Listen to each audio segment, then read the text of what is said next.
Alhamdulillah thumma alhamdulillah alladhi hadana lihadha wa ma kunna linahtadiya laula an hadana Allah.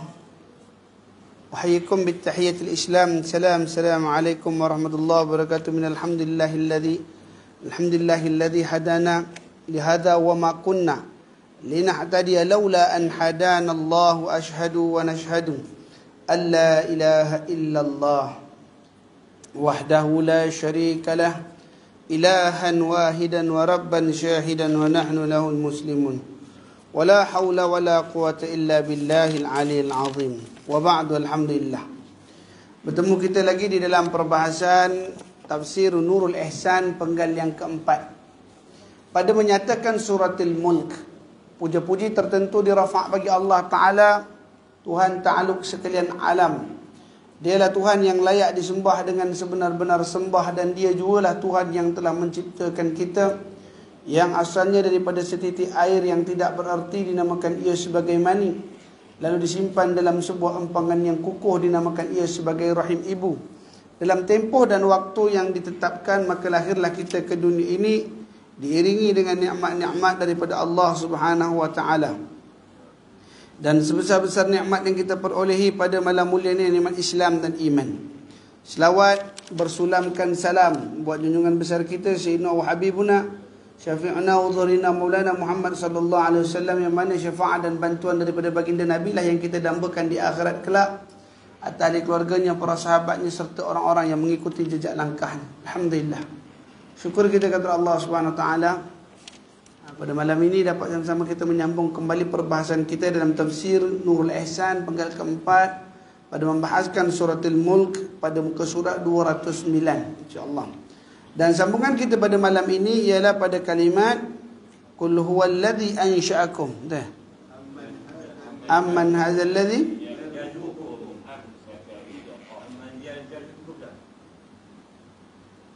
Amman hadzal ladzi yarzuqukum. Baik. Jauh ke bawah pula ada kita. Baik. A'udzu billahi minasyaitonir rajim. Bismillahirrahmanirrahim. Qala al-musannif rahimallahu ta'ala bi'ulumihi fi kitabihi wa nafa'ni fid darainil amin. Allahumma amin.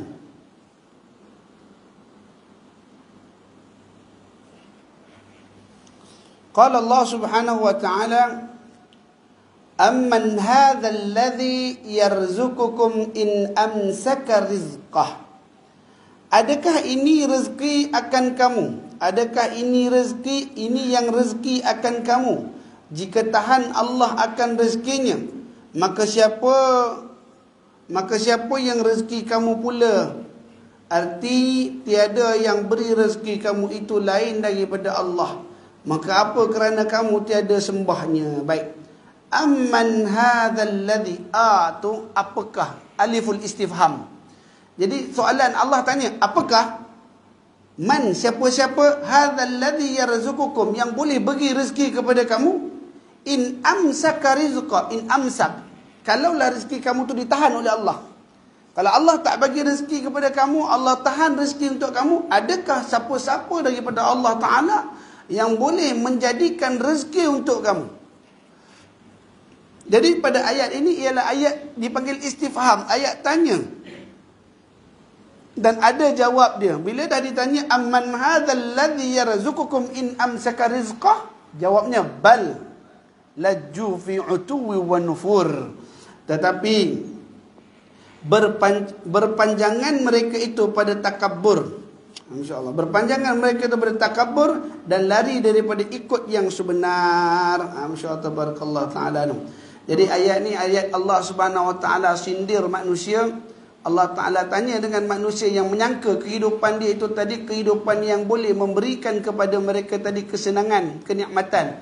Itu sebab dalam Fatihah, dalam tafsir suratul Fatihah jilid yang pertama, disebutkan oleh Fadilatul Tuan Haji Muhammad Sa'id bin Omar Qadi Jitra Kedah, dia kata apa? Pada membahas kalimat ihdinas siratal mustaqim, tunjukkanlah kami, ihdina itu bagi kami hidayah, berikan kepada kami. Ihdina ni, ihdi ni dari kalimat huda. Huda tu yang jadi hidayah, dia jadi hadiah, jadi petunjuk. Ihdina, tunjukkan kami sirat al-mustaqim. Sirat ini maknanya haluan ataupun garis panduan ataupun tanda arah yang lurus untuk sampai kepadamu ya Allah. Jadi siapakah orang yang dapat garis lurus, yang dapat panduan berjalan kepada Allah Ta'ala? 4 golongan. 4 golongan tu siapa dia? An-nabiyyin was-siddiqin wasyuhada was-salihin. Ini orang yang betul-betul dapat petunjuk siratal mustaqim. Siratal ladzina an'amta alaihim. Siratal ladzina an'am, iaitu jalan orang yang engkau beri nikmat pada mereka. Jadi nikmat yang Allah Ta'ala bagi dalam ayat itu apa dia? Kaya, sihat, tubuh badan kuat. Itu nikmat yang dimaksudkan? Bukan. Maksud nikmat siratal ladzina an'amta, nikmat yang kau bagi itu apa? Nikmat beriman dan bertakwa pada Allah Ta'ala. Siapa yang ada nikmat iman dan takwa tadi? Iaitulah para nabi. Siapa dia? An-nabiyyin, para al-anbiya, iaitu nabi-nabi yang dilantik oleh Allah Ta'ala. Seramai 124,000 orang ramai. InsyaAllah. 124,000 nabi ini tadi, mereka tergolong dalam kalangan orang yang an'amta tadi. Yang kedua siapa dia? Al-siddiqin, iaitu orang yang benar dalam urusan dia terhadap Allah dan manusia. Itu kita panggil siddiqin. Yang ketiga siapa dia? Asy-syuhada'u, orang yang direzekikan oleh Allah Ta'ala mati di dalam memperjuangkan agama Islam menentang kafir. Dan yang keempat siapa dia? Iaitulah yang disebut sebagai as-salihin. Apa tu salihin? Orang yang sentiasa melazimi kebaikan dalam kehidupan. Ini orang-orang yang dapat an'amta tadi. Bukannya orang yang dapat nikmat umurnya panjang, banyak bininya, banyak anaknya, banyak harta dia. Itu nikmat. Itu ialah perhiasan dunia sahaja. Al-malu wal banun zinatul hayatid dunya. Harta dan anak-anak itu merupakan perhiasan bagi dunia. Dunianya apa pula? Kita asyik cerita masalah dunia. Dunia, definisi dunia ialah barang yang menjauhkan kamu daripada Allah. Itu maksud dunia. Jadi sebab bila kata dunia ni, semua dunia ni, kita asyik cakap semua ni dunia ni. Apa maksud dunia? Dunia tu barang yang menjauhkan kita daripada Allah. Jadi harta dan anak-anak tadi dia bukan dunia. Dia cuma aksesori. Itu Allah Ta'ala, al-malu wal banun zinatin. Az-zinati maknanya perhiasan. Zuyinat, iaitu hiasan. Zuyyina lin-nasi hubbus syahawati minan nisa'i wal banina wal qanatiril muqantarati minadh dhahabi wal fiddah. Diberi kepada mereka kesukaan pada syahwat, kepada pasangan lawan jenisnya. Diberikan juga mereka tadi anak-anak. Diberikan harta pencarian. Diberikan harta yang banyak. Zahab, diberikan emas. Wal fiddah. Wal hailu musawwat. Diberikan, Allah Ta'ala jadikan itu semua apa? Zuyyina linnas. Dijadikan hiasan untuk manusia. Begitu juga al-malu wal banun tadi itu hiasan dunia saja.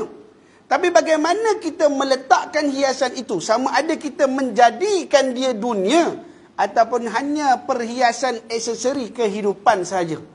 Ada orang yang diberikan harta, saat dia tak ada harta, dia dekat dengan Allah Ta'ala.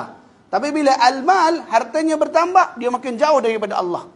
Ada orang yang barangkali dia terjauh dengan Allah Ta'ala disebabkan banun. Apa tu banun? Anak-anak. Ini itu sebab minta maaf, nasihat minta maaf. Saya belum sampai usia situ untuk bercakap. Tapi ini apa yang ditegur oleh guru kami. Dia kata orang dulu-dulu, kalau anak tu main daripada Kuala Lumpur ke, balik daripada Kuala Lumpur, datang balik kampung, mak masak banyak-banyak. Mak masak kerana anak balik. Jadi dah hidang atas meja. Apa yang berlaku pada waktu tu, orang dah duduk atas meja, nak makan, tak boleh lagi. Apa kata mak? Nanti kejap, abah kamu kat masjid, tak balik lagi. Kita tunggu lepas isyak, abah balik, kita makan sama-sama. Ya. Tapi lah ni sekarang, ada orang yang lazim pergi masjid, dia tak pergi masjid. Ji, 3 hari tak nampak. Oh, anak balik. Anak yang ditunggu. InsyaAllah tabarakallah ta'ala. Dia nunggu anak pula di rumah. InsyaAllah tabarakallah. Hingga dia meninggalkan urusan rutin hariannya terhadap Allah Subhanahu wa ta'ala. Allahumma salli ala sayyidina Muhammad. Jadi dalam apa yang diperbahaskan oleh ulama, iaitu itu barangkali khawatir ia jadi dunia bagi seseorang. Kenapa? Barang yang menjauhkan ia daripada rutinnya mengingati Allah Subhanahu wa ta'ala. Anak saya balik seminggu ustaz, jadi seminggu tak ke masjid. InsyaAllah ta'ala. Nah, dia jadi masalah. Padahal serupa kalau dia pergi masjid sejam, 2 jam. 2 jam dia ke masjid. Ada baki 22 jam lagi dekat rumah. Tengoklah anak. Tengoklah cucu. Tak jadi masalah. Tabarakallahu ta'ala anu. Bukan tu sebab kata saya tak ada dalam tempat tu. Saya belum diuji Tuhan dengan masalah itu. Tapi ini apa yang disampaikan oleh guru-guru kami. InsyaAllah. Jadi bila Allah kata, Amman hadzal ladzi huwa jundul lakum. Amman hadzal ladzi yarzuqukum. Rezeki yang Allah Ta'ala berikan kepada kita ini iaitu ma'isyah. Apa makna ma'isyah? Mata pencarian. Dia beza dengan dunia. Ada orang kata, ada orang dia gaji 40, 50 ribu, 30, 40 ribu. Orang kata, oh ni dunia semua ni. Kena tinggal dunia. Mulutnya memang lazim menyebut kalimat dunia. Tetapi dia tidak tahu bahawa apakah definisi dunia. Beza mata pencarian dengan dunia. Apa tu mata pencarian? Kita panggil dia ma'isyah. Ma'isyah ni maknanya mata pencarian. Kita bekerja dapat rezeki untuk menafkahi diri dan juga tanggungan. Itu ma'isyah. Contoh, ada orang dia gajinya 30 ribu. Ini kerja pilot lah contoh. Misalnya. Banyak kali saya ulang perkataan ni supaya nak bagi faham.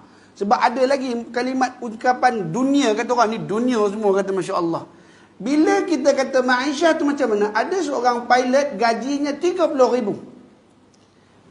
Hari tu terbang daripada daripada Thailand balik ke KLIA. Sampai KLIA tengok masa banyak lagi sebab sampai awal. InsyaAllah dia tengok telefon, tengok TikTok. Ustaz tu Datuk, tinggalkanlah dunia, siapa nak Allah Ta'ala tinggalkan dunia, kata Masya Allah. Dia pun terbuka hati nak berhenti kerja. Allah. Terbuka hati nak berhenti kerja. Padahal selama dia jadi pilot, gaji 30 ribu tadi, sembahyangnya dapat dijaga. Nafkah diri dan anak serta tanggungan dapat diberikan. Sedekah dapat dikeluarkan. Majlis ilmu dapat pergi. Kurang-kurang sebulan sekali dapat juga duduk majlis ilmu. Masya Allah. Masya Allah. Tapi bila dia dengar kata masalah dunia, gaji besar 30 ribu ni dunia, dia tinggalkan. Betul ke tidak kan? Tak betul. Itu bukan dunia, itu ma'isyah. Dunia ni mana? Entah mana. Gaji tak besar mana pun. Kita katalah gaji 900 je kerja supermarket. InsyaAllah. Pagi-pagi pukul 7 dah bangun dah. Kita bagi 6.30 dah bangun. Siap-siap nak pergi kerja. Sampai tempat kerja terus punch card. Lepas tu sarapan, breakfast dulu. Kemudian terus memulakan kerja. Sampailah pukul 1 nanti lunch. Lunch diberi masa cuma setengah jam. Makan setengah jam. Tak dan sembahyang Zuhur. Nanti dia kerja, asar pun langgar. Nanti maghrib baru dapat nak balik. Penat badan. Isyak terlelap. Hanya kerana 900 tadi dia menggadaikan urusan ibadah dia kepada Allah. Meninggalkan urusan nafkahnya pada Allah. Ini yang kita kata dunia. Barang yang menjauhkan kamu daripada Allah. Tapi kalau barang tu tak kira nilai dia 100 ribu sekalipun. Tetapi urusan kita dengan Allah masih dapat dijaga. Maka itu kita panggil ma'isyah. Itu bila Allah kata, Amman hadzal ladzi yarzuqukum. Ada yang menghalang rezeki kita. Anda Masya Allah. Ya, siapa halang? Allah. Allah hijab rezeki tadi. Allah tak bagi rezeki tadi. Aman. Apakah ada siapa-siapa yang boleh bagi? Selain daripada Allah. Sini Allah Ta'ala nak kiakan manusia tu bergantung harapnya kepada Allah Subhanahu Wa Ta'ala. Allah Ta'ala yang menjadikan manusia dan pergantungan manusia itu ialah pada Allah. Kata Al-Imam Al-Ghazali rahimahullah ta'ala dalam kitab Ayyuhal Walad, pada nasihat yang ke-20, dalam nasihat yang ke-20 tak saya, masya-Allah. Apa kata dia? Dan hakikat riak. Apa itu riak? Iaitu riak ni apabila kamu memandang manusia itu besar pada pandanganmu. Itu saja. Maknanya gantung harap dengan orang. Insya-Allah. Maka bagaimana cara menghilangkan akan riak itu? Imam Ghazali kata, maka muasabahlah akan kamu bahawa manusia itu bergerak ia pada takdir Allah. Itu disebut Imam Ghazali sebut apa itu. Jadi apa yang berlaku dalam kehidupan kita, apa yang berlaku, kita kena muasabah bahawa apa yang berlaku, adanya orang kaya, ada orang miskin, adanya orang yang berjaya, ada orang yang dapat memberi rezeki, diberikan rezeki. Ini semua orang yang duduk di bawah takdir Allah Ta'ala. Adapun yang empunya bagi rezeki, yang empunya bagi kuasa, yang empunya dunia dan alam ini, Allah. Jadi kita langsung bergantung kepada Allah. Jangan tengok manusia besar. Kalau nak kita cerita besar, tak ada besar mana manusia ni. InsyaAllah ta'ala. Manusia ni, dia ni kira-kira makhluk lewat. Kita panggil makhluk lewat. InsyaAllah. Dia bukan awal-awal dijadikan dia Tuhan. Kalau kita compare manusia dengan binatang, siapa jadi dulu? Binatang jadi dulu. Di compare antara manusia dan juga bumi, siapa jadi dulu? Bumi jadi dulu. Nak compare manusia dan juga langit, siapa jadi dulu? Langit jadi dulu. Nak compare manusia dengan malaikat, siapa jadi dulu? Malaikat jadi dulu. Kita ni kira bongsu-bongsu je lah ujung-ujung. Yang bongsu ni lah paling tengin, paling begik nak beribadat pada Allah Ta'ala. Subhanallah Ta'ala. Makhluk lain tak. Mereka tetap mentaati Allah Subhanahu Wa Ta'ala. Dua makhluk penghujung ni, siapa dia? Jinnati wan nas. Jin dan manusia, mereka ni yang paling banyak kufur kepada Allah. Makhluk Allah Ta'ala yang paling besar kalau kita nak buat perbandingan. Cerita nak kata aman, siapa yang boleh bagi rezeki tadi, kalau kita kata orang besar nak bagi rezeki, kita tengok makhluk Tuhan yang paling besar. Antaranya 5 makhluk yang dijadikan oleh Allah Ta'ala yang terbesar. Saya sebut beberapa je lah. Yang pertama, Arash. Al-Arashu. Arash Allah Ta'ala ni cukup besar. Yang kedua besar apa dia? Kursi. Itu kursiullah. Yang ketiga, langit. Subhanallah Ta'ala. Iaitu tibaqa. Samawatin tibaqa. Iaitu langit yang berlapis-lapis. Itu besar. Ini antara barang besar. Bila sampai ayat pada siri yang lalu kan kita dah bahas allazi khalaqa sab'a samawatin tibaqa. Bila ditanya ya Rasulullah, Allah Taala mengatakan allazi khalaqa sab'a samawatin tibaqa, allazi khalaqa sab'a samawatin tibaqa. Dialah Allah yang telah menciptakan, menjadikan langit itu 7 yang berlapis. Tibak, ini makna lapis. Tu sebab orang Arab dia ni tengok ada kita buat satu jenis kuih yang kita letak roti tu bakar, lepas tu bubuk inti. Dilapik satu, dilipat lagi, dia lipat lagi. Dia nampak roti tu berlipat-lipat, maka dinamakan roti itu murtabak. Dari kalimah asalnya tabaqah, iaitu lapisan, dipanggil murtabak. Baik. Sahabat tanya pada Rasulullah, ya Rasulullah, bila Allah Ta'ala kata as-sama'u tibaqa, langit ni berlapis-lapis, berapakah bandingan di antara langit dengan langit? Langit pertama sampai langit kedua ni bandingan dia berapa lama? Maka kata Rasulullah SAW, bandingan di antara langit pertama dan langit kedua mengambil masa perjalanan 500 tahun perjalanan. 500 tahun. Nak lepas langit pertama ke langit kedua. Ada pun yang astronaut kita, angkasawan kita lepas sampai ke NASA, sampai ke bulan ke Marikh ke mana ke, itu masih langit pertama. Masih langit pertama. Langit kedua kata Nabi SAW, daripada bumi nak sampai ke langit lapisan yang pertama tu, iaitu sampai langit kedua, 500 tahun perjalanan. Langit kedua ke langit 3, 500 lagi. 3 ke 4, 500. 4 ke 5, 500. 5 ke 6, 500. 6 ke 7, 500. InsyaAllah. Berapa ribu tahun nak melepas naik ke atas, kata Allah Ta'ala. Tapi inilah keajaiban Allah Ta'ala memperjalankan hambanya Muhammad 7 petala langit sampai ke Sidrah Al-Muntaha. InsyaAllah. Yang kalau kita nak lalu, dia tak boleh pakai kira angka masa berapa hari sampai, tak. Kiraan dia tu dengan kelajuan cahaya. Dia kena kira berapa tahun cahaya baru boleh sampai. Allah Ta'ala. Sedangkan kalau kita nak kira bumi ke Pluto saja, insyaAllah. Dari bumi nak sampai Pluto tu berapa ribu tahun cahaya nak ambil masa sampai sana, insyaAllah. Tu langit pertama tu. Masih dalam lingkungan, bukan kita kata ni, masih dalam lingkungan langit pertama. Dalam haulus sama'ul awal, iaitu duduk dalam langit yang pertama, belum merentas langit yang kedua. Batu sahabat dia, bagaimana perumpamaan ni ya Rasulullah? Kata Nabi, Nabi pun ambil cincin. Nabi bawa mereka ke padang pasir, Nabi campak cincin tu di padang pasir. Nabi kata, Al-Khatam, iaitu cincin itu ialah langit pertama. Dan bandingan langit kedua yang mana ya Rasulullah? Ni padang pasir ni langit kedua, kata Nabi SAW. Luah padang pasir ni ialah langit kedua. Dan cincin tu langit kedua, padang pasir langit ketiga. InsyaAllah. Cincin langit ketiga, padang pasir langit keempat. Cincin tadi langit keempat, padang pasir langit kelima. Cincin yang kelima, padang pasir keenam. Cincin yang keenam, padang pasir yang ketujuh. Subhanallah. Itu baru bahan langit. Dan di antara luas dan besarnya langit-langit Allah Ta'ala tadi, maka ditanya oleh para ulama, kaifa, bagaimana besarnya ataupun bagaimanakah perbandingan baina as-sama'u wal kursi, langit dan kursi. Maka Nabi SAW mengatakan, langit itu ialah cincin dan padang pasir ni kursi Allah. Subhanallah.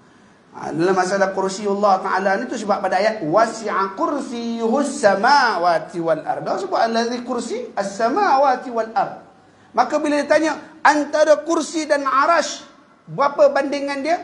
Cincin tadi kursi, padang pasir itu arash. Dan apakah kita akan melihat arash?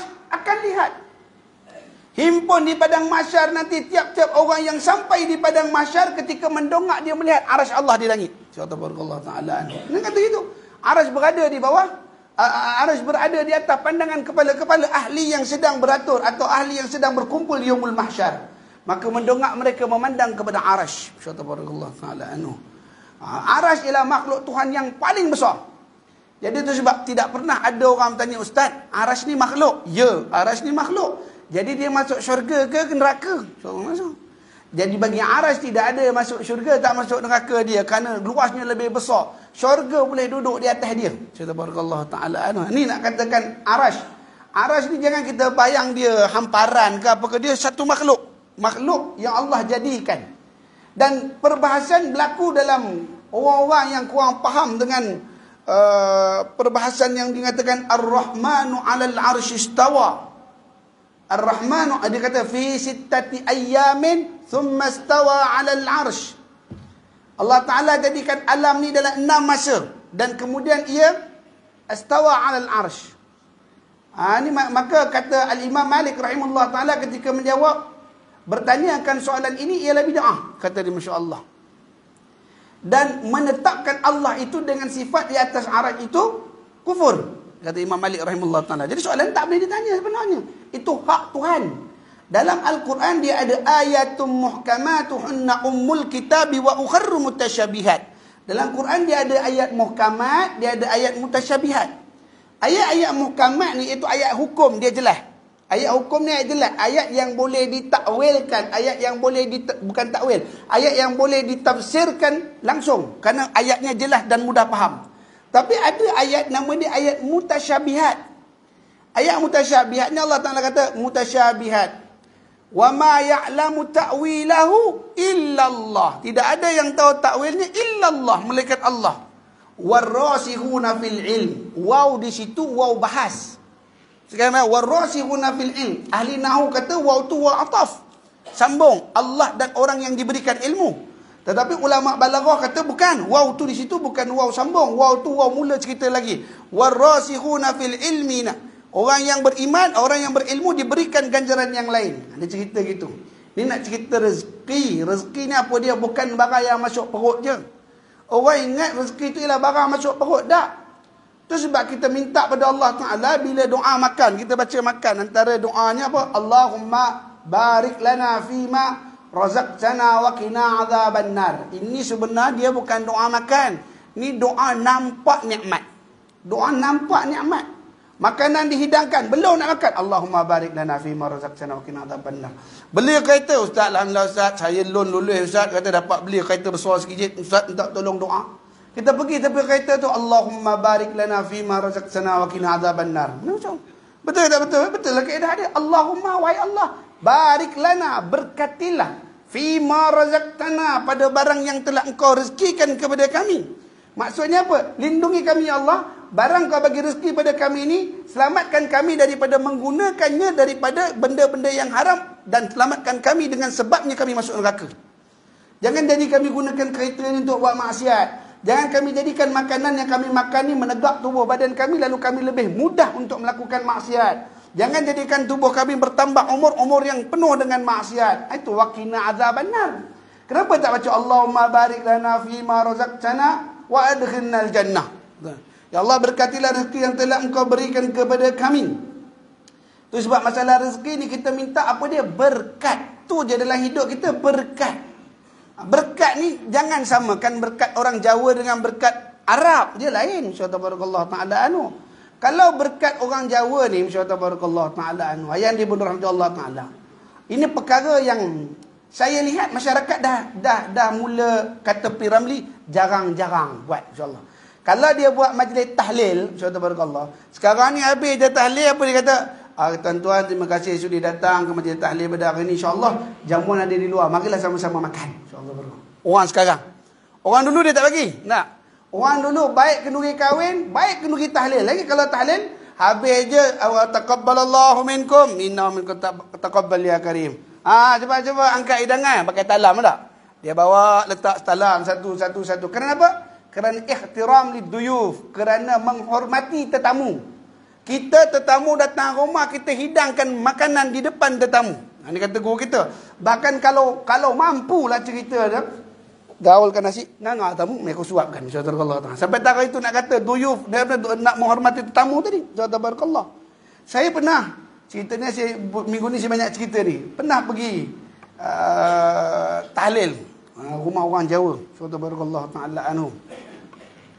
Habis tahlil, insya-Allah taala anu. Ini betul totok Jawa ni. Subhanallah taala. Ni bukan Jawa yang keturunan dia. Dia totok betul. Cakapnya Jawa tu halus, insyaallah. Orang Keraton agaknya subhanallah taala anu. Dah habis daripada tahlil, datang bawa talam. Nasi daun pisang, dibubuh nasi tornado, insyaallah. Nasi tornado tu apa? Nasi tu bentuk bukit, turun macam tu, insyaallah. Dah bawa gitu, letak daun pisang, dia letak dengan nasi. Lauk tak ada lagi. Lauk kemudian datang. Satu mangkuk. Satu talam 4 orang. Kita tak makan di rumah orang tadi. Jadi satu talam 4 orang, katalah 1 saya, 2 Haji Akram, 3 Imam Gamal, lepas tu 4 orang lain. Kata. Dalam 4 orang kita sepakat, engkau uruskan. InsyaAllah. Jadi kata Haji Akram pun, aku urus. Dia pun selak tangan dia rupa ini. Apa dia buat? Dia keratnya nasi tu jadi 4. Dikerat nasi jadi 4, dibagi plastik dengan daun pisang, masuk daun pisang, campur lauk masuk dalam tu lauk, bungkus. Nah, ni ambil berkat tangan ketua motong tadi. Tu berkat daripada orang rumah, bawa balik. Sekarang dah, kita kan lagi kenduri, berkat tu dah siap bungkus dah. Nah, ambil berkatnya, bawa balik ni. Subhanallah ta'ala. Itu berkat tuan rumah yang bungkus. Sebenarnya, tetamu datang mengambil berkat daripada rezeki yang ada dalam rumah itu. Ni orang dulu punya. Subhanallah ta'ala. Jadi sebab rezeki kita minta berkat. Apa makna berkat? Berkat itu kata ulama, sedikit mencukupi, banyak boleh memberi. Itu baru berkat. Kalau sikit mengeluh, Allah tak cukup lagi tu ni, barang mahal, gula mahal, banyak ngeluh, tak cukup saja, insya-Allah. Kalau banyak kedekut, insya-Allah barakallahu taala. Dia ada banyak. Tak luak pun bagi orang, tapi tak mau, tak embuh kata orang, tak embuh hanya bagi pada orang, insya-Allah. Itu la yajuzul barakah, tidak ada padanya keberkatan kata ulama. Subhanallah. Jadi berkat apa? Sedikit cukup, banyak mampu memberi. Insya-Allah. Itu kita minta barik lana fima razaqtana. Nanti Allah Subhanahu wa taala akan ambil nikmat yang pertama sekali atas dunia ni apa dia? Yang pertama hilang nikmat ilmu. Itu pertama hilang, rezeki pertama yang hilang ilmu. Allah matikan para ulama. Itu sebab almarhum Abu Syekh Ahmad Fahmi Zamzam, Abu Ali Al-Banjar An-Nadwi Al-Maliki rahimahullah taala mengatakan, ada satu pepatah Melayu, dia boleh kena pada tempat lain tapi dia tak boleh kena pada ulama, kata dia. Kat ulama tak boleh pakai ayat ni. Apa dia? Patah tumbuh hilang berganti, insya-Allah. Patah tumbuh hilang berganti hak lain boleh, tapi kat ulama tak boleh. Kat ulama dia patah susah nak tumbuh, hilang tak ada berganti, kata dia masya-Allah barakallah. Ini ulama saja kata dia masya-Allah. Kalau ada pun ulama yang datang terbit kali lepas daripada itu, tidak sekualiti ulama yang dulu. Masya-Allah barakallah taala. Dia tak boleh, tak kena dengan patah tumbuh hilang berganti itu untuk ulama, insya-Allah. Adapun hak lain boleh. Ujian pertama Allah tarik rezeki yang pertama atas dunia, ilmu Allah tarik dulu. Matinya tok-tok guru, matinya pembaca kitab. Yang kedua, hilangnya apa? Rezeki daripada sumber makanan. Barang asasi dah tak ada. Barang makan dah tak ada. Apa yang nak mengisi perut mereka tak ada. Bagi mereka yang kufur pada Allah, tidak melazimi perintah puasa, orang ni terbeban dengan ketiadaan makanan. Nanti pada waktu ini bila datangnya, akan datang suatu waktu yang dijanjikan oleh Nabi sallallahu alaihi wasallam, masalah ini dapat dibantu. Makanan dah tak ada dalam dunia dan masalah ini dapat dibantu dan dapat diselesaikan. Dengan cara apa? Dengan cara kedatangan Al-Masihud Dajjal. Maka Dajjal pun datang. Dajjal ni dia datang, dia macam sukarelawan. Dia datang macam sukarelawan, dia datang bawa beras, dia datang bawa telur, dia datang bawa telur ayam, dia bawa telur ayam, insyaallah. Dia datang bawa beras, dia bawa telur ayam, dia datang bawa minyak, bawa gula apa semua. Dan ketika itu orang nampak Dajjal datang, orang tak berjaga-jaga, oh Dajjal datang, lari, tak. Bahkan ketika Dajjal datang, orang sambut macam orang nak ambil bantuan makanan. InsyaAllah. Sebab kita dah terdesak, Allah uji pada ketika itu, makanan tak ada, minuman tak ada, Dajjal pula datang. Aku ada bawa makanan ni. InsyaAllah. Mari, boleh ambil bantuan ni. Syarat dia satu je. Mari, syarat satu. Apa dia? Katakan, aku ini Tuhan kamu. Aku Tuhan, cukup dah. Bukan aku suruh kamu pergi pegang cangkoi, bukan aku suruh kamu pergi menajak, mengait sawit, menoreh getah. Tidak, kata insya-Allah. Kamu ambil je segala nikmat aku ni, maka ngaku aku ni Tuhan saja. Siapa yang mengaku Dajjal itu Tuhan, diberikan kesenangan sampai dia mati. Sampai mati dia kaya tak susah, insya-Allah. Tapi senang dia apa? Senang fid dunya faqat. Senang atas dunia semata-mata. Alah ustaz, kita plan-plan macam ni je ustaz. Kita ngaku je dia Nabi, kita ambil. Nanti orang sekarang kata, alah tak sokong tak apa, yang penting ambil. Hak kita, kata Allah Ta'ala. Ada biasa guna itu, takut nanti Dajjal datang. Itu juga slogan dia, insyaAllah. Ambil je lah, yang penting kita umat Muhammad, makan kita nak pakai, kata Allah. Boleh? Tak boleh. Waktu zaman Dajjal, dia tak boleh pakai benda ni. Waktu Dajjal, apabila Dajjal datang, siapa yang mengatakan, ya Dajjal anta Rabbi, hey Dajjal engkau tu Tuhan aku, maka dipaling oleh Allah hati dia, selama-lamanya dia tetap dengan Dajjal. Dia tak ada jalan taubat dah. Subhanallah ta'ala. Itu sebab bukan kita ambil ringan dengan bercakap. Cakap saja tak jadi masalah kata kita. Tak, dia jadi masalah pada waktu dan ketika itu. Maka Dajjal dia datang, tidak ada satu lembah, tidak ada satu ceruk, tidak ada satu kawasan yang memiliki penduduk, melainkan kawasan itu akan sampai kaki Dajjal di situ. InsyaAllah. Dia akan sampai, dia akan pijak. Tuan-tuan, selamat, saya datang, alhamdulillah. Dan mana tempat yang Dajjal datang, pasti orang tertarik pada dia. Subhanallah ta'ala. Ini zaman, jangan tunggu Dajjal datang. Cukuplah influencer-influencer yang cakap menyalahi daripada apa yang difatwakan oleh jawatan mufti. Orang dah taat dah. Oh, influencer ni betul lah. Jawab mufti Yasin haram aja kerja dia. Yang ini kita tak. Dia mendengar sesuatu perkataan yang lebih menyenangkan hati mereka berbanding hukum Allah. Hak ni yang Dajjal akan bawa nanti. Kamu nak apa? Nak cakap ini ni? Ya silakan. Satu je, aku Tuhan. Hak tu je. Kerana misi Dajjal, bila dia datang, apa dia nak? Dia nak jadikan dunia ni satu agama. Satu dunia, satu agama. Iaitu agama apa? Agama menyembah Dajjal. Subhanallah ta'ala. Itu sebab bila kata, amman hadzal ladzi yarzuqukum in amsaka rizqah. Kalau aku tahan rezeki kepada kamu, siapa boleh bagi? Kata dia, Dajjal boleh bagi. InsyaAllah. Dajjal boleh bagi? Tak. Dajjal pun makhluk yang tertakluk dengan takdir Allah Ta'ala. InsyaAllah. Dia terikat dengan takdir. Walaupun Allah bagi keupayaan kepada Dajjal, pada pandangan manusia seakan upaya Tuhan. Boleh memakmurkan tanah, boleh arah hujan turun, boleh hidupkan orang mati, boleh mengeluarkan hasil mahsul, boleh mengeringkan dan membasahkan tanah. Ini kerja-kerja Dajjal ni, seakan-akan makhluk kata, dia ada keupayaan seperti Tuhan.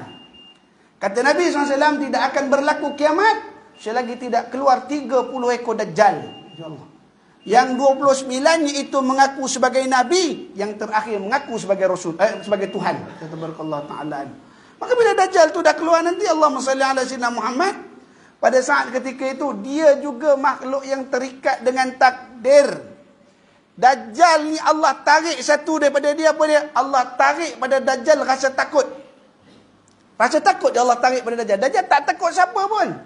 Dia nak masuk dalam lembah ke, dia nak masuk dalam gunung berapi ke, dia nak masuk dalam lautan dalam ke, ada nak naik atas jet ataupun ke langit ke, tak ada rasa takut. Sebab dia tahu dia tu takkan mati. Tu je. Aku takkan mati sebab Tuhan kata aku mati dekat Isa. Aku akan mati dibunuh oleh Nabi Isa di kota Ba'alut di Palestin berdekatan dengan Tel Aviv. Subhanallah. Ada satu kota namanya kota Ba'alut. Di situ ada satu mihrab. Di mihrab itulah Dajjal akan dibunuh. Dan dalam mihrab tu ada sebuah perigi. Nanti Nabi Isa angkat Dajjal, masuk sumbat dalam perigi tu. Ini hadis sebut apa itu, Masya Allah. Dan ditanam, Dajjal tahu tempat mati dia dah. Dajjal tahu dah di mana dia akan dibunuh. Bahkan kata Abu Yahya Ahmad Fahmi Zamzam dalam kitabnya Aqrabatus Sa'ah, ketika membahas Dajjal, nampak Nabi Isa, lemah badan Dajjal luruh seperti garam disiram air. Ini kata dia, lembek, dia tak boleh lawan dengan Nabi Isa. Nabi Isa ni bukan Dajjal je yang akan lari daripada Nabi Isa, orang kafir pun lari. Kenapa? Nabi Isa alaihi wassalatu wassalam ketika dia datangkan kembali oleh Allah Subhanahu wa taala nanti, dia akan membunuh orang-orang kafir dengan nafas dia, insyaallah. Siapa yang kena nafas Nabi Isa mati. Subhanallah taala. Itu sebab mukjizat yang Allah bagi pada Nabi Isa apa dia? Menghidupkan orang mati. Dia punya mukjizat hidupkan orang mati. Dia mampu menghidupkan orang mati. Dan ini juga Allah bagi pada Dajjal. Dajjal boleh hidupkan orang mati. Subhanallah taala. Dajjal boleh mematikan dan dia boleh menghidupkan orang mati. Itu punya hebat Allah Ta'ala bagi pada dia. Tapi Dajjal pun dia ambil rezeki daripada Allah Subhanahu Wa Ta'ala. Itu sebab layak tak Dajjal jadi Tuhan? Tak layak. Itu sebab syarat nak jadi Tuhan ni kena tahu. Kalau tak semua orang ngaku jadi Tuhan. Ayah Pen jadi Tuhan juga kata dia. Masya Allah Ta'ala. Kerajaan langit lah, macam-macam lah. Sekarang ni kerajaan langit dia dah bukan kerajaan dah kata diorang, dia swasta. Masya-Allah tabarakallah taala. Dia kata kerajaan langit dah tak kerajaan dah swasta kata pengikut dia. Masya-Allah taala ala kulli hal. Tapi hakikatnya tahu kita syarat nak jadi Tuhan tu ada tak? Ada. Bukan sewenang-wenangnya jadi Tuhan, tak. Syarat nak jadi Tuhan tu ada syarat. Kalau menepati syarat tu mengaku Tuhan jadi dah Tuhan, tak ada masalah. Tak ada salah orang nak menjadi mengaku Tuhan dengan syarat dia melengkapi dua syarat jadi Tuhan. Apa syarat nak jadi Tuhan? Yang pertama, al-istighna'u an kulli ma siwa. Pasti dia terkaya daripada segala sesuatu. Dia tak berhajat pada yang lain, dia tak ada berkehendak pada yang lain, dia kaya. Dan iftiqar, berhajat sekalian yang lain tadi kepada dia. Insyaallah. Kalau dia kaya sekalipun, dia tak hajat pada yang lain. Tetapi yang lain pun tak berhajat pada dia. Tak layak juga jadi Tuhan. Tak layak jadi Tuhan. Oh, dia ada kuasa, dia hebat, begini. Tapi orang tak perlukan dia. Makhluk tak perlukan dia. Iaitu hawadis tak perlukan kepada Khalik tu tadi. Khalik yang tadi itulah, bukan Allah. Pencipta tu tadi. Dia boleh cipta macam-macam. Tapi yang macam-macam tu tak perlukan dia pun. Subhanallah ta'ala anhu.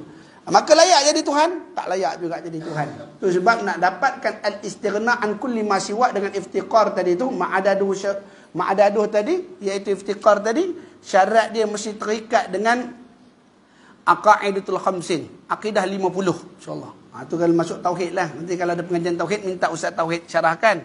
Akidah ni dia akidah sifat 20. Ada sifat 41. Tambah dengan 9 sifat iaitu yang lain, bukan sifat rasul, sifat tambahan dalam tu, dalam sifat 20 diperbahaskan. Jadilah akidah 50. Jadi akidah 60. Jadi akidah 63. Jadi akidah 68. Ini siapa cakap? Bukan saya cakap. Ini titah dan tulisan daripada almarhum Paduka Seri Sultan Perak Darul Ridwan yang ke-30, iaitu Sultan Alang Iskandar Shah Qaddasallahu lahu wa ra'ah. Di dalam kitabnya Risalah Iskandar Shah. Tabarakallah ta'ala anhu. Baik. Maka tak ada orang yang boleh bagi rezeki. Tetapi apa yang berlaku? Manusia tu sombong. Balajju fi utuwin wa nufur. Utur. Dia ini ada rasa bongkak. Tetapi berpanjangan mereka itu takabur. Masalah takabur ni, dalam hadis Nabi SAW mengatakan, Al-kibriyai imami wa azami idhari. Sesungguhnya takabur itu ialah serbanku, dan membesar diri itu takabur itu serbanku, dan sombong azamah, sombong dengan rasa besar diri itu ialah pelekatku. Barang siapa yang cuba merampasnya daripadaku, akan ku campakkan ia ke dalam neraka Jahannam. Wa ma ubali, tanpa aku peduli dia tu siapa. Dia tu nabi ke, dia tu rasul ke, dia itu wali sekalipun, atau dia itu ahli ibadat maupun ahli maksiat, aku campak, aku tak peduli dia itu siapa. Sebab dua ni hak aku. Masya Allah. Kalau kita baca dalam terjemahan, dia kata al-izami idhari, maknanya dan merasa besar diri itu ialah selendangku. Tapi kalau dalam terjemahan izar itu maknanya kain plekat. Juga sama juga artinya. Tabarakallah ta'ala anhu. Ala kulli hal. Itu sebab kita lihat manusia ni, ciri-ciri mereka nanti ialah mereka yang ditahan rezeki oleh Allah Ta'ala. Mereka macam sombong dengan Allah Ta'ala. Dan berlaku tak pada manusia? Manusia dia tak balik kepada Allah Ta'ala. Katalah berlaku gempa bumi, tanah runtuh, air laut pasang tinggi, tenggelam, banjir. Apa dia punya alasan? Dia kata, Allah Ustaz, ini faktor muka bumi. InsyaAllah. Ini bencana alam sampai waktunya bencana. Tanah runtuh, itu faktor muka bumi. Tsunami berlaku, faktor muka bumi. Dia tak tahu tiap bencana yang Allah Ta'ala turunkan atas dunia ni ada sebab. Mesti ada sebab. Tanah runtuh kenapa? Banjir besar kenapa? Hujan tak turun, kemarau kenapa? Ini semua teguran Allah Ta'ala. InsyaAllah. Tapi dia tak pandang itu. Dia pandang teknologi. Dia kata apa? Ini semua ni faktor alam. Allah sebut dalam surah Ar-Rum ayat 41. Zaharal fasadu fil barri wal bahri bima kasabat aydin nas. Zahara, telah terzahirlah. Nampak pada pandangan mata kita fasadu, kerosakan. Kerosakan, kebinasaan, kehancuran. Fil barri, di daratan, wal bahri, dan dalam lautan. Bima kasabat aydin nas, sebab tangan-tangan anak Adam, tangan manusia ni tadi. Tapi manusia tak nak aku. Dia kata ini kata kerja alam. Alam yang bersalah. Padahal setiap hari 4 makhluk terbesar atas alam ni mohon pada Allah. Atas bumi ni siapa dia? Iaitu as-sama'i wal jabali wal langit, bumi, laut. Allah SWT satu lagi, angin. InsyaAllah. 4 benda ni dia berdoa pada Allah Ta'ala every day. InsyaAllah. Kita kata bahasa Jawa sikit lah keluar. Setiap hari tanpa gagal dia berdoa pada Allah. Ya Allah, sesungguhnya kata langit, ya Allah izinkan aku jatuh berkeping-keping ke atas anak-anak Adam. Kata gunung, ya Allah izinkan rujjatul jibal, bagi aku ni bergegar, aku bukakan bumi, aku tanam semua sekali dalam ni ya Allah. Kata laut, ya Allah izinkan aku menghamburkan air ke daratan, biar aku habiskan anak Adam. Kata angin, ya Allah biar aku datangkan taufan jadi bencana kepada anak-anak Adam. Sebab apa? Jadikan kami ni menghancurkan anak Adam yang kau dah bagi nikmat pada mereka, kau bagi rezeki pada mereka, tetapi mereka tidak bersyukur kepada engkau ya Allah. Masalah syukur je. Makhluk lain protes terhadap manusia kerana manusia tak kerti bersyukur. Itu saja. Kata Allah Ta'ala pada keempat-empat makhluk azim tadi, makhluk yang besar ni, Allah kata apa? Wahai sekalian, al-jabali was-sama'i wal-hawa'i wal-bahr. Hai langit, hai gunung, hai angin, hai gunung, langit, angin dan air. InsyaAllah. Ana khaliquhu. Aku yang menjadikan mereka. Aku lebih kenal mereka. Aku tahu tentang mereka. Biarkan urusan mereka aku yang aturkan, jangan kalian masuk campur. Kata Allah Subhanahu Wa Taala. Itu. Tapi besok dia minta lagi tak? Dia minta lagi. Dialog tu berlaku lagi dengan Allah Ta'ala. Bila dia beri kesempatan untuk bergegar, tu sungguh-sungguh dia bergegar. Gunung yang paling besar di Nusantara pernah meletup. Antaranya gunung apa? Itulah namanya Gunung Krakatau. Krakatau yang ada di Jakarta. Letupan dia sampai, dia punya letupan di Krakatau, abu dia sampai Sri Lanka. Subhanallah Ta'ala anu. Ketika itu mengorbankan berapa ramai? Ratus ribu orang mati dalam letupan itu. Krakatau meletup, habis. Dia meletup bukan buf, meletup ke itu. Dia meletup, letuf. Itu kita panggil apa? Lau anzalna hadzal Qur'ana ala jabal la ra'aitahu khashi'a ala khashi'a. Pum, dia meletup betul-betul. Dia bukan buf, keluar api atas tak. Dia pum, meletup. Gaib gunung tu pada pandangan, tak ada dah gunung Krakatau.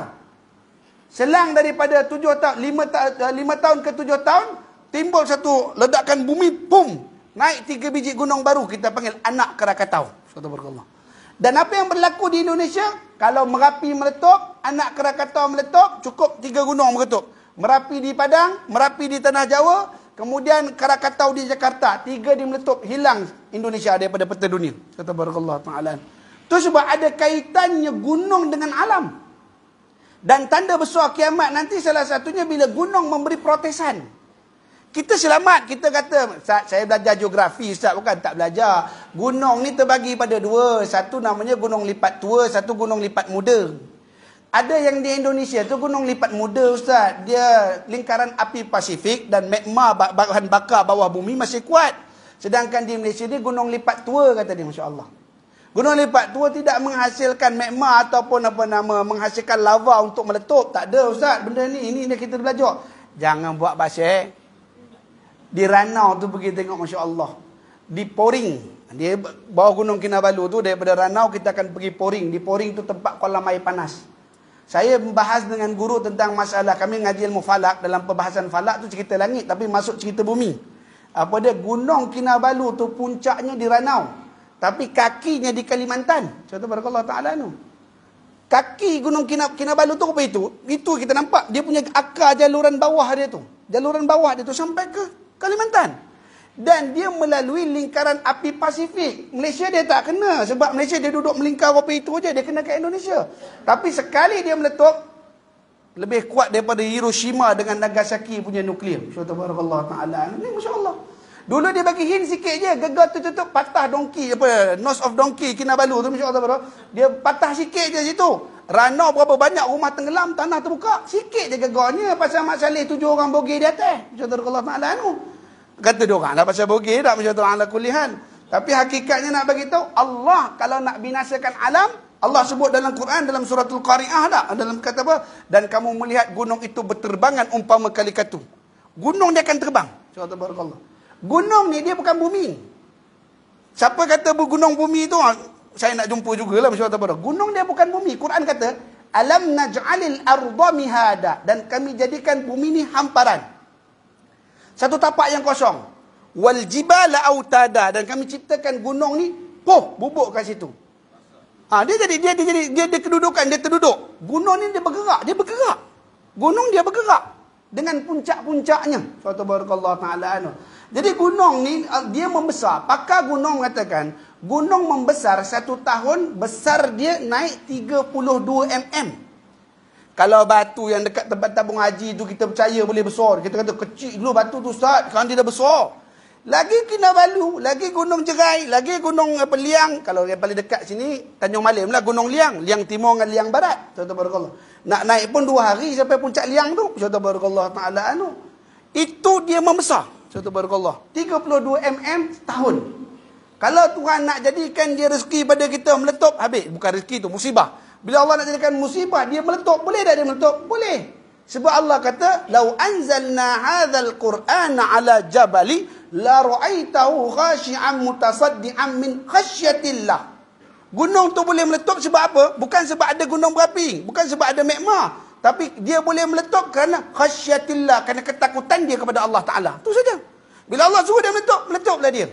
Kita boleh buat apa? Subhanallah ta'ala tu. Kita duk bayang senjata canggih manusia dan sebagainya, tapi makhluk Allah di sekeliling ni sentiasa memandang kita dengan pandangan yang keji terhadap orang-orang yang tak bersyukur pada Allah Ta'ala dengan nikmat rezeki yang Allah bagi. La in syakartum la azidannakum wa la in kafartum inna azabi lasyadid. Kata Allah, sungguhnya siapa yang aku dah kurniakan nikmat, aku bagi rezeki pada dia, syakartum, dia syukur pada aku, azidannakum, aku tambah lagi untuk dia.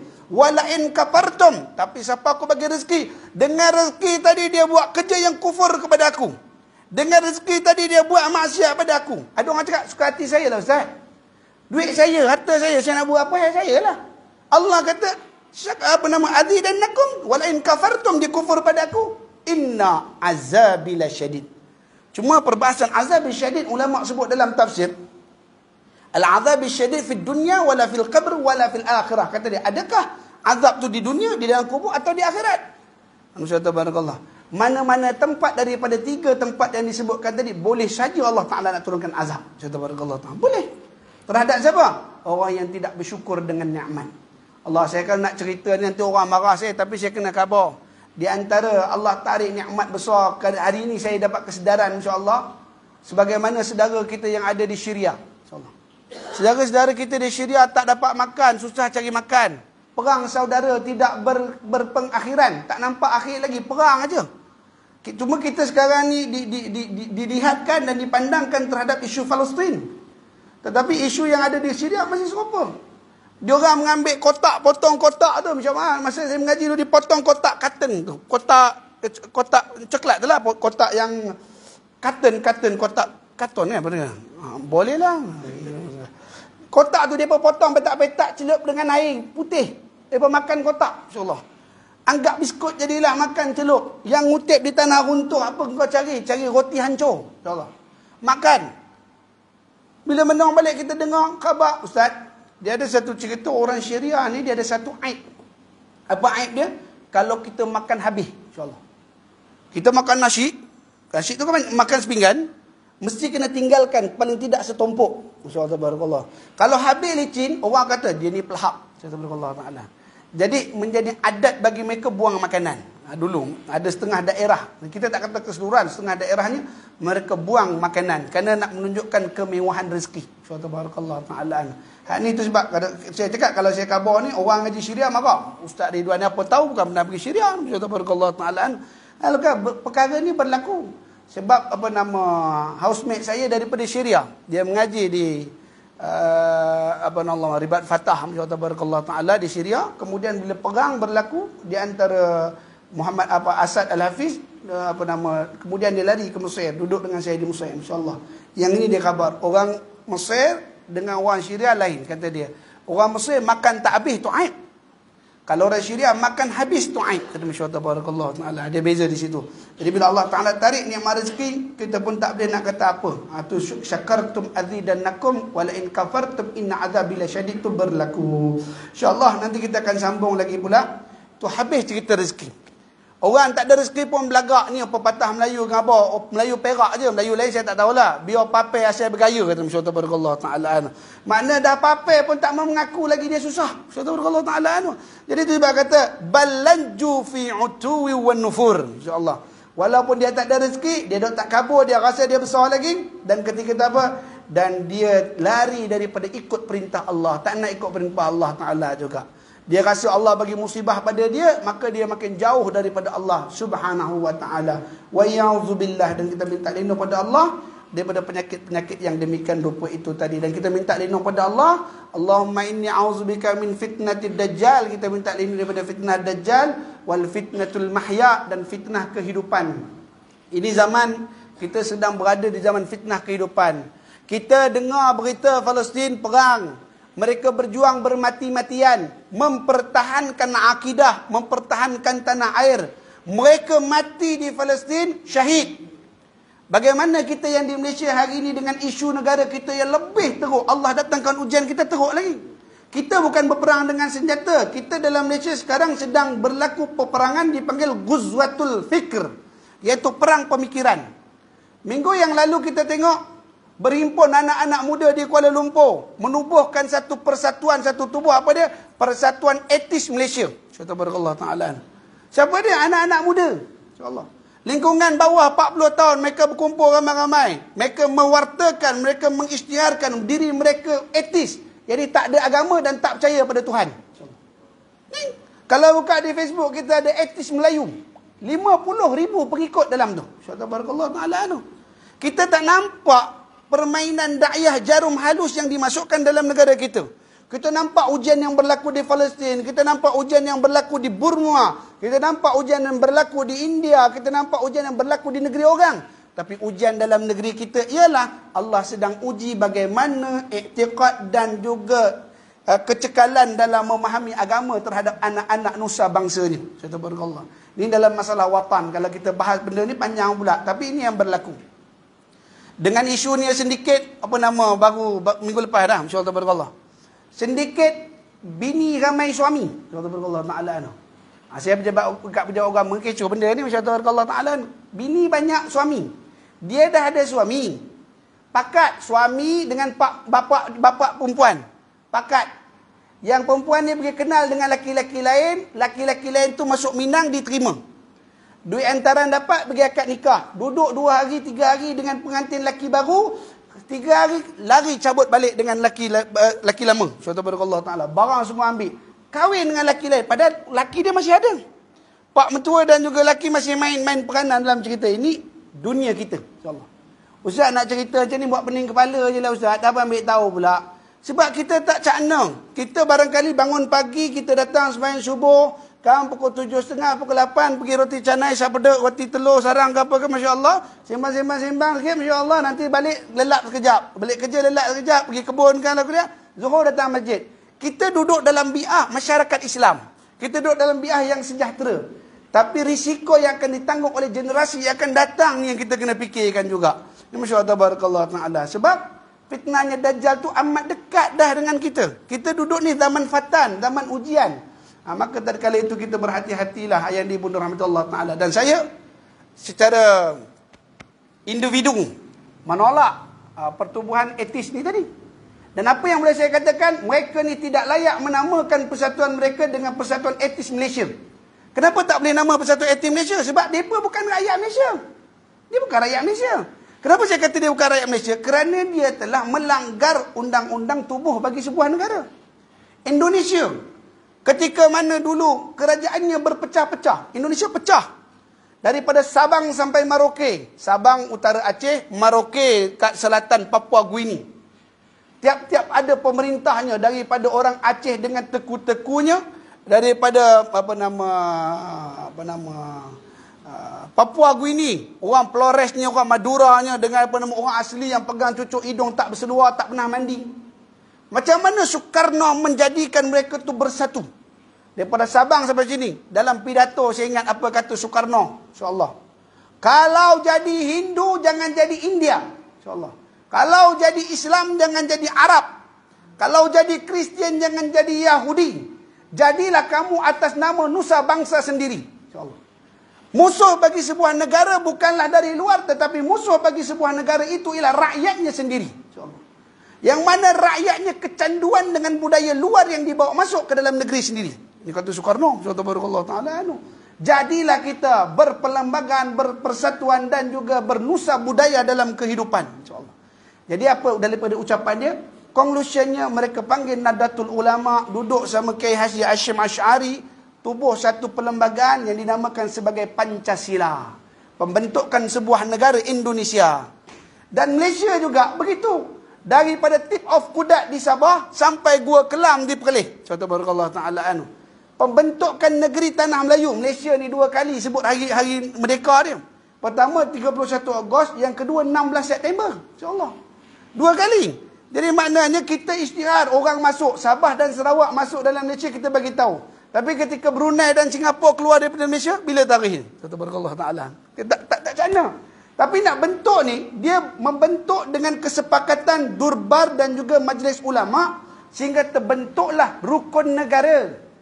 Saya nak bahas pasal etis tadi. Kenapa saya kata etis tu bukan rakyat Malaysia?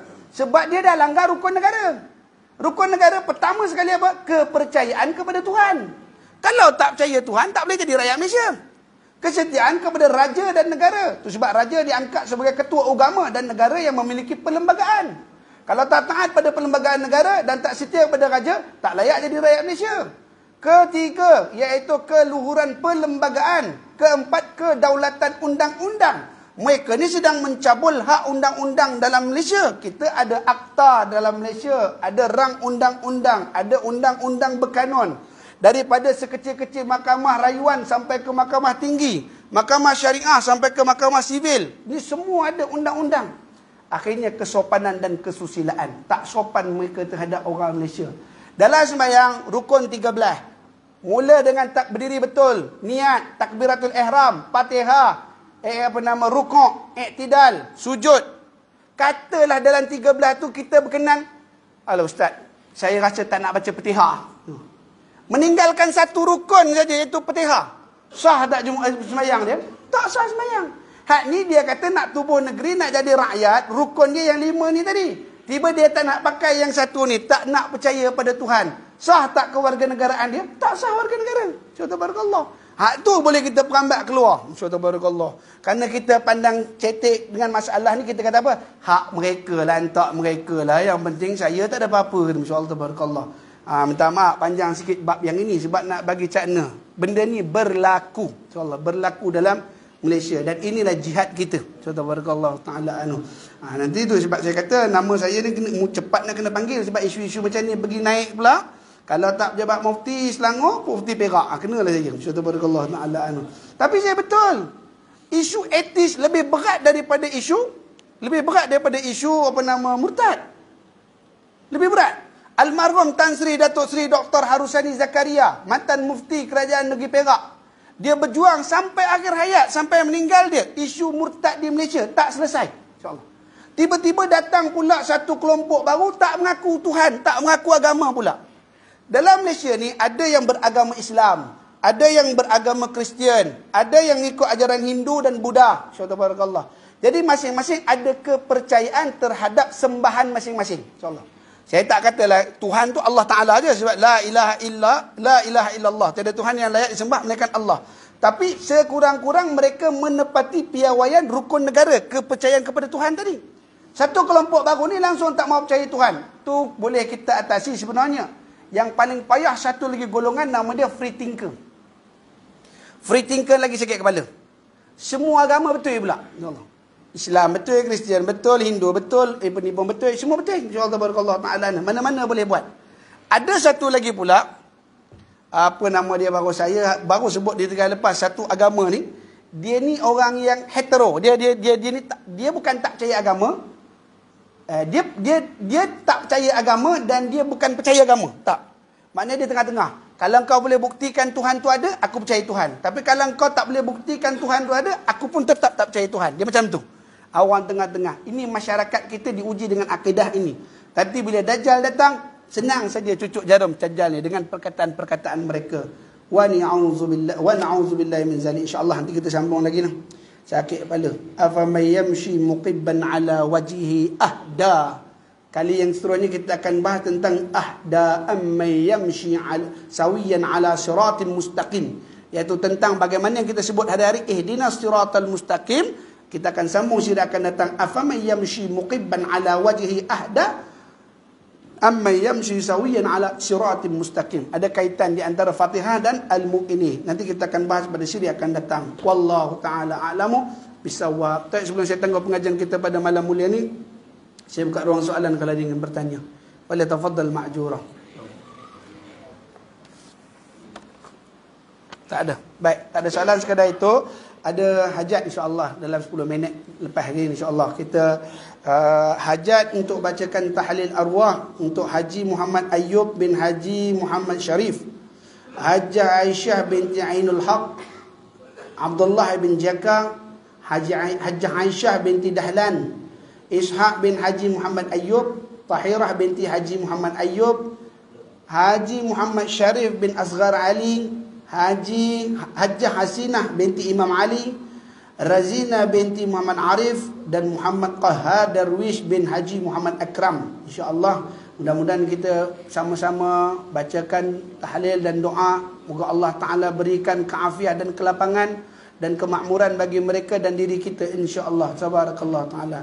Astaghfirullahalazim, astaghfirullahalazim, astaghfirullahalazim alladzi la ilaha illa wal hayyul qayyum wa atubu ilaih. Asyhadu an la ilaha illallah, asyhadu anna Muhammadar Rasulullah.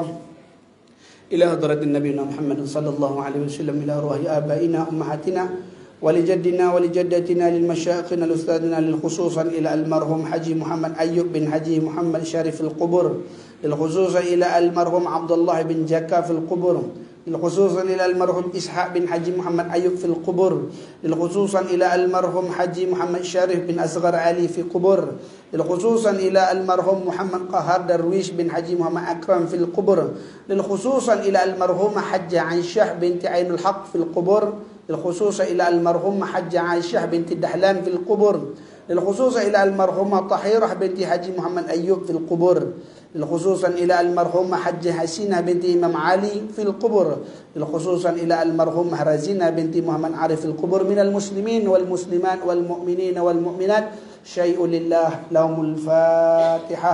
أعوذ بالله من الشيطان الرجيم. بسم الله الرحمن الرحيم.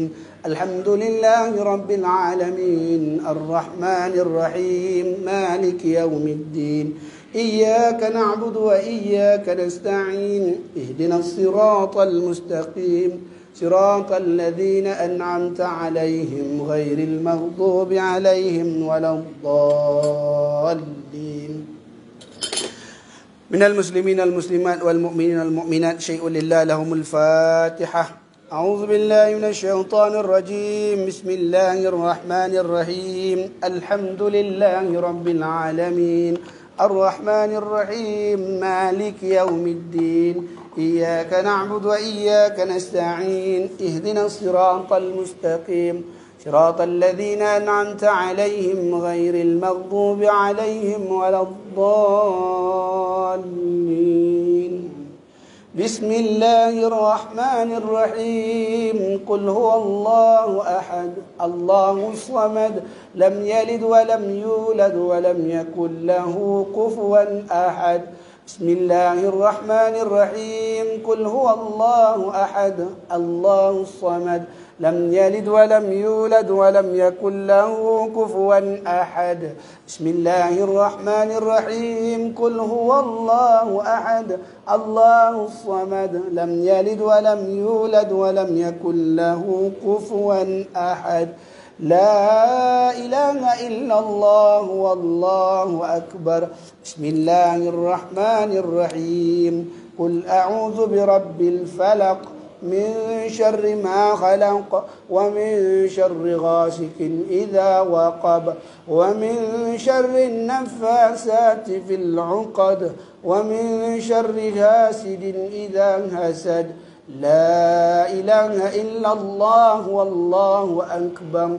بسم الله الرحمن الرحيم. قل أعوذ برب الناس ملك الناس إله الناس من شر الوسواس الخناس الذي يوسوس في صدور الناس من الجنة والناس.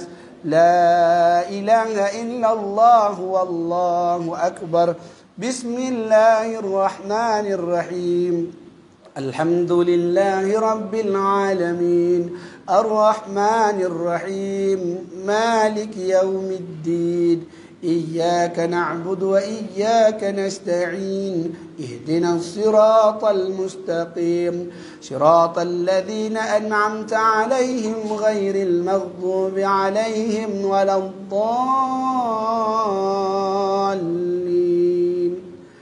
آمين.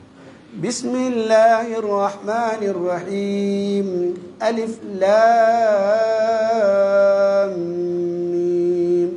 ذلك الكتاب لا ريب فيه هدى للمتقين الذين يؤمنون بالغيب ويقيمون الصلاة ومما رزقناهم ينفقون والذين يؤمنون بما أنزل إليك وما أنزل من قبلك وبالآخرة هم يوقنون أولئك على هدى من ربهم وأولئك هم المفلحون. وإلهكم إله واحد لا إله إلا هو الرحمن الرحيم الله لا إله إلا هو الحي القيوم لا تأخذه سنة ولا نوم له ما في السماوات وما في الأرض من ذا الذي يشفع عنده إلا بإذنه يعلم ما بين أيديهم وما خلفهم ولا يحيطون بشيء من علمه إلا بما شاء وسع كرسيه السماوات والأرض ولا يؤوده حفظهما وهو العلي العظيم. لله ما في السماوات وما في الأرض وإن تبدوا ما في أنفسكم أو تخفوا يحاسبكم به الله فيغفر لمن يشاء ويعذب من يشاء والله على كل شيء قدير. آمن الرسول بما أنزل إليه من ربه والمؤمنون كل آمن بالله وملائكته وكتبه ورسله لا نفرق بين أحد من رسله وقالوا سمعنا وأطعنا غفرانك ربنا وإليك المصير لا يكلف الله نفسا إلا وسعها لها ما كسبت وعليها ما اكتسبت ربنا لا تؤاخذنا إن نسينا أو أخطأنا ربنا ولا تحمل علينا إصرا كما حملته على الذين من قبلنا ربنا ولا تحملنا ما لا طاقة لنا به واعف عنا واغفر لنا وارحمنا واعف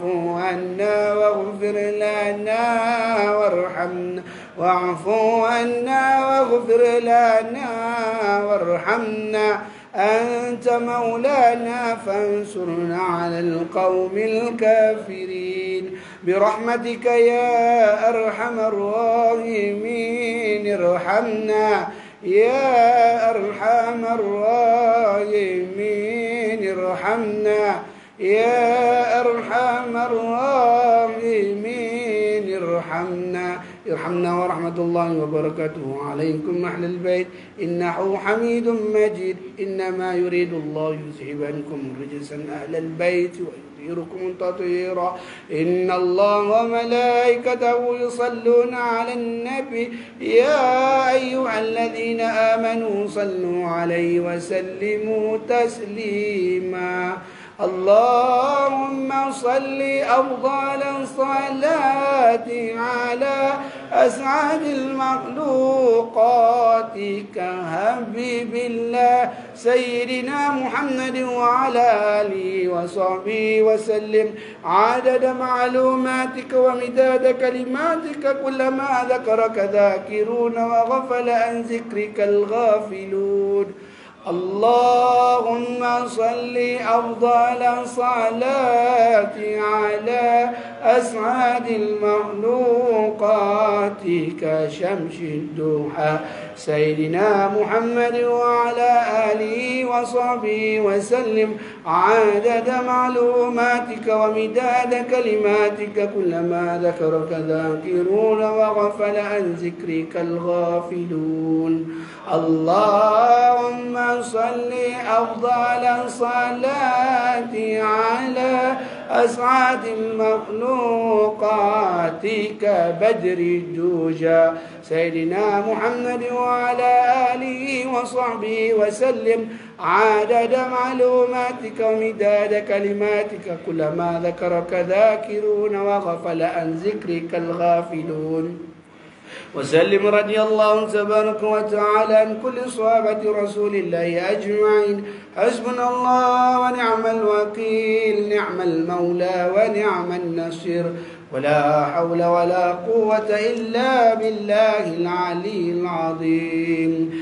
أستغفر الله العظيم أستغفر الله العظيم أستغفر الله العظيم أستغفر الله العظيم أستغفر الله العظيم أستغفر الله العظيم أستغفر الله العظيم اللهم صل وسلم على سيدنا محمد اللهم صل وسلم على سيدنا محمد اللهم صل وسلم على سيدنا محمد اللهم صل وسلم على سيدنا محمد اللهم صل وسلم على